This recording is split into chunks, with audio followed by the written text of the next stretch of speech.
Halo sobatku, selamat datang di channel Sobat Movie. Tempatnya review film paling asik dan menarik buat sobatku semua. Yang baru gabung, silahkan klik tombol subscribe ya dan nyalakan loncengnya, supaya kalian tidak ketinggalan film-film seru yang Mimin upload.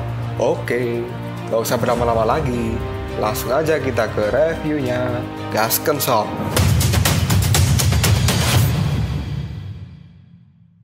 Hey, oke, sobatku terkeren, terkecil, terbaik, tersemuanya. Kita masih bersama Sobat Movie, channel alur cerita terasik sepanjang masa. Oke, kita lanjut bahas chapter 83. Gak usah cacicot banyak bacot, kita langsung masuk aja ke pembahasan. Mungkin chapter 83 ini adalah chapter yang terakhir untuk pembahasan si Shingji kali ini, karena di komiknya juga belum ada rilisan terbaru ya. Jadi kita selesaikan aja pembahasan ini dan nanti kita akan bahas film yang lain. Rodara Bumi saat ini sudah terjebak di dalam cermin Skypan. Dia pun kini sudah terikat oleh tangan-tangan yang memegangnya dan tidak bisa melepaskannya. Dan kini Rodara Bumi pun, dia juga sudah benar-benar pasrah karena dia juga merasa tidak akan bisa keluar dari tempat ini dan dia juga tidak akan bisa mengalami reinkarnasi. Tapi tiba-tiba saja ketika Rodara Bumi ini sudah putus asa, dia pun kini melihat sebuah cahaya. Ternyata cahaya itu berasal dari lubang Skypan yang pecah oleh tinjuan Dewa Rulai. Ketika Rodara Bumi sudah tidak ada harapan sama sekali, lubang itu pun kini memberikannya satu harapan lagi. Dan kini Rodara Bumi pun dia keluar melewati lubang itu. Apabila cermin Skypan ini tidak pecah oleh tinjuan dari Dewa Rulai, maka mungkin saja Rodara Bumi akan terjebak selamanya di dalam cermin Skypan. Kini tangan-tangan yang memegangi tubuh Rodara Bumi pun lepas, karena Rodara Bumi saat ini dia bisa keluar dari segel dan dimensi lain cermin Skypan ini. Dan kini terlihatlah Jenderal Surga Timur yang berada di belakang tubuh Rodara Bumi sudah bersiap akan menghancurkan tubuh Rodara Bumi ini. Dan tiba-tiba saja kini petir merah keluar dari lubang Skypan itu. Kemudian Rodara Bumi pun kini tersadar dan dia pun kini berkata, "Apa yang kamu lakukan?"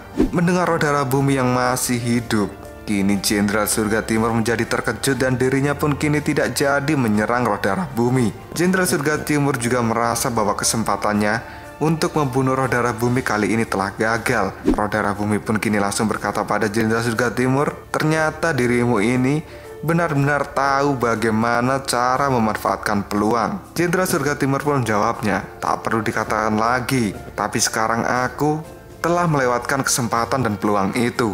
Rodara Bumi pun kini langsung bercerita pada Jenderal Surga Timur, "Baru saja aku hampir jatuh ke dalam jurus dari 12 Jenderal Dewa Kuno itu, dan hampir saja jiwaku ini disegel di dalam pesona surga, dan aku tidak akan bisa hidup kembali." Jenderal Surga Timur pun tidak menjawab apapun. Dia hanya terdiam saja, dan Rodara Bumi masih melanjutkan kata-katanya. Namun ternyata ia memiliki aturan sendiri. Nasib pembaruan 3000 dunia tidak akan berakhir di sini, dan aku masih akan tetap melaksanakan rencanaku itu. Kata-kata dari Rodara Bumi ini membuat Jenderal Surga Timur menjadi ketakutan. Lalu Rodara Bumi pun kini mendekati Jenderal Surga Timur dan dia berkata bahwa Rodara Bumi tidak tertarik untuk membunuh Jenderal Surga Timur. Rodara Bumi pun kini juga sudah tahu di mana letak jantung bumi, dan dia kini keluar dari dalam pavilion Sutenkaku. Rodara Bumi pun berkata bahwa dia akan menemukan tubuh kelimanya dan akan menggabungkan dengan tubuhnya saat ini. Maka ketika 5 tubuh dari Rodara Bumi sudah kembali bersatu, 3000 dunia akan dia hancurkan, dan seluruh kehidupan ini akan dimulai ulang oleh Rodara Bumi. Mendengar kata-kata yang diucapkan oleh Rodara Bumi, saat ini Jenderal Surga Timur menjadi panik dan dia berusaha untuk menghentikan Rodara Bumi. Tapi Rodara Bumi kini sudah terbang meninggalkan pavilion Sutenkaku dan tidak bisa dicegah oleh Jenderal Surga Timur. Kemudian Jenderal Surga Timur pun kini berkata, "Aku tidak bisa melakukan apapun.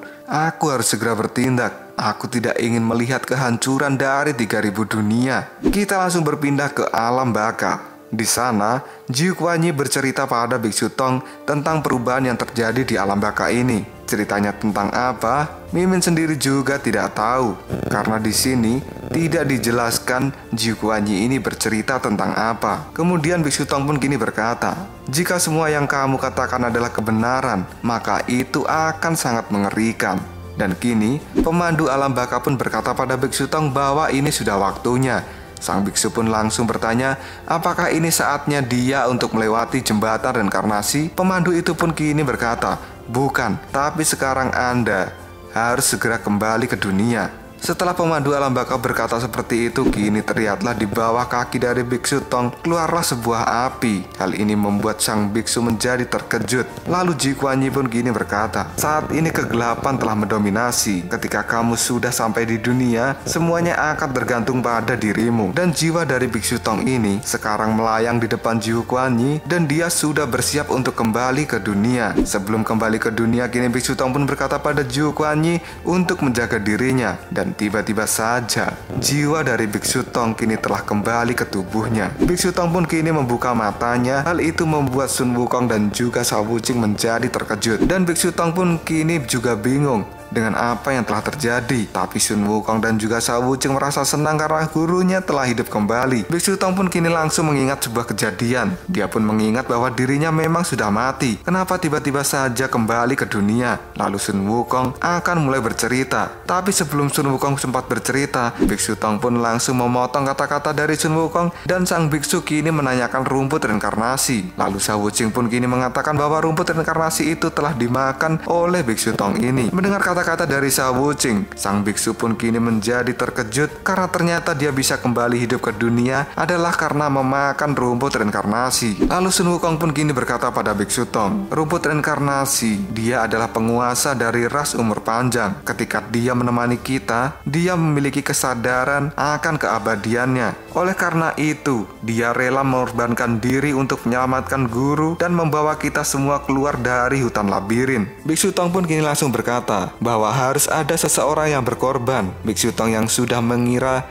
bahwa dia yang harus mengorbankan diri, ternyata dia salah. Malah sekarang akhirnya yang berkorban itu adalah si rumput reinkarnasi. Monster Siput pun kini langsung berkata pada Biksu Tong bahwa rumput reinkarnasi telah berkorban untuk menghidupkan kembali Biksu Tong dan membuat semua orang yang ada di hutan labirin ini akan bisa keluar. Biksu Tong pun langsung mengatakan, rumput reinkarnasi, bagaimana bisa aku membalas kebaikanmu yang tidak terukur ini? Biksu pun kini langsung bertanya pada Sun Wukong, apakah rumput reinkarnasi ini memiliki pesan terakhir sebelum dia pergi? Sun Wukong pun kini langsung mengatakan bahwa pada saat itu rumput reinkarnasi berkata bahwa kehormatan pribadi dan aib, hidup dan mati itu tidak penting, tapi yang lebih penting adalah untuk tetap berada pada keadilan dan menjaga semua makhluk hidup, melakukan segala upaya lalu mati. Dalam menghadapi kesulitan apapun, kita harus tetap meluruskan punggung dan melihat ke depan. Biksu Tong pun kini langsung terdiam, memahami kata-kata yang diucapkan oleh rumput reinkarnasi melalui Sun Wukong. Lalu Biksu Tong pun kini bersujud dan dia mengatakan, rumput reinkarnasi, terimalah 3 doa berikut. Keutamaan kelahiran kembali tidak ada balasannya.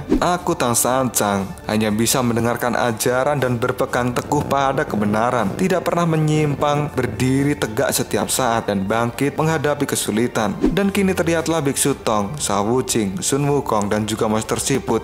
Mereka berdoa untuk si rumput reinkarnasi. Setelah selesai berdoa, kini Monster Siput pun kembali mengatakan bahwa untuk menemukan jantung bumi itu pasti masih akan sulit. Sun Wukong pun kini langsung menggertak Monster Siput atas apa yang ia katakan. Lalu Biksu Tong pun kini menyuruh Sun Wukong untuk tenang sejenak dan mendengarkan penjelasan apa yang akan dikatakan oleh Monster Siput ini. Monster Siput pun kini mengatakan bahwa dia sudah berada di hutan labirin ini selama ratusan tahun. Dia sudah mengelilingi semuanya, tapi tetap saja tidak bisa menemukan letak dari jantung bumi. Dan kini Monster Siput merasa bahwa jantung bumi itu tidak berada di tempat ini.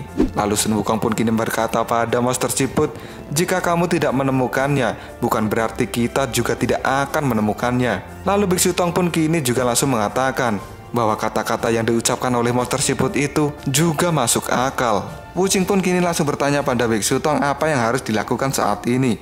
Kemudian Biksu Tong pun kini menjadi teringat kata-kata yang diucapkan oleh rumput reinkarnasi. Biksu Tong pun kini ingat satu kata penting dari kata-kata yang diucapkan rumput reinkarnasi itu.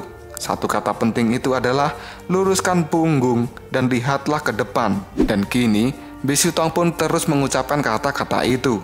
Biksu Tong pun kini langsung berdiri dan dirinya pun langsung berkata, jika jantung bumi benar-benar ada di hutan labirin ini, maka mungkin saja aku akan menemukan lokasinya. Kita langsung berpindah ke surga 34. Awan di surga 34 ini terlihat menjadi gelap dan seperti akan mengeluarkan badai. Ternyata perubahan awan di surga 34 ini adalah disebabkan oleh pertarungan dahsyat antara Tianren dan juga Taoist. Karena mereka sekarang sama-sama menggunakan kekuatan terbesarnya untuk memenangkan pertarungan ini. Tianren pun kini menggunakan jurus apinya, kemudian Taoist menggunakan jurus esnya. Pertarungan mereka berdua kini disaksikan oleh Dewa Rulai, Dewa Sasin, dan juga Taisang Lojun. Lalu Taisang Lojun pun kini berkata, mereka berdua, yang satu yang satu yin. Kekuatan dari mereka berdua menimbulkan sebuah taiji dan menghasilkan yin dan yang. Dua orang itu adalah satu tubuh